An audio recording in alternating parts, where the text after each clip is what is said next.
আসসালামু আলাইকুম, কেমন আছেন আপনারা সবাই? চলে আসলাম একটি নতুন ভিডিও নিয়ে। অবশ্যই ভিডিওটা আপনাদের জন্য।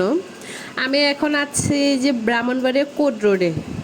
ব্রাহ্মণবাড়িয়া কোট রোডে প্রত্যেক শনিবারে একটি মেলা বসে। অবশ্যই এটা আমি জানতাম না, আমি এটা অন্য একজনের মাধ্যমে জেনেছি যে কোট রোডে একটা মেলা বসে। আমি শুধু জানতাম যে এখানে জুতার মেলা বসে। তো আমিও কৌতূহলবশত আমিও চলে গিয়েছিলাম যে আমিও দেখবো আসলে এখানে কি কি বসে। তো আমিও চলে আসলাম, কিন্তু ওনারা আমি এখানে দেখে মানে দেখার সুন্দর আছে সবগুলোতেই, কিন্তু আমি ওনাদেরকে প্রাইস জিজ্ঞাসা করছিলাম। মানে ওনারা মার্কেটের থেকেও আরও ডাবলের ডাবল দাম চাচ্ছে। আসলে মেলাতে যে সব কিছু অনেক দাম থাকে এটা কিন্তু বাস্তব, মানে সব সব ধরনের মেলা সব জায়গাতেই। আর এখানে আমি চলে আসলাম, এগুলো কিন্তু পর্দা। আমি এখানে পর্দাগুলো দেখছিলাম, আর আমি শুধু যাচাই করার জন্য ওনাদের কাছ থেকে দাম জিজ্ঞাসা করছিলাম। উনি এখানে আমার কাছ থেকে, আমি ওনার দুইটা পর্দা ধরেছিলাম একটু কাজ করানোর মধ্যেই, হালকা কাজের মধ্যে। উনি আমার কাছে এখানে দুইটা পর্দার দাম 3000 টাকা চেয়েছিল।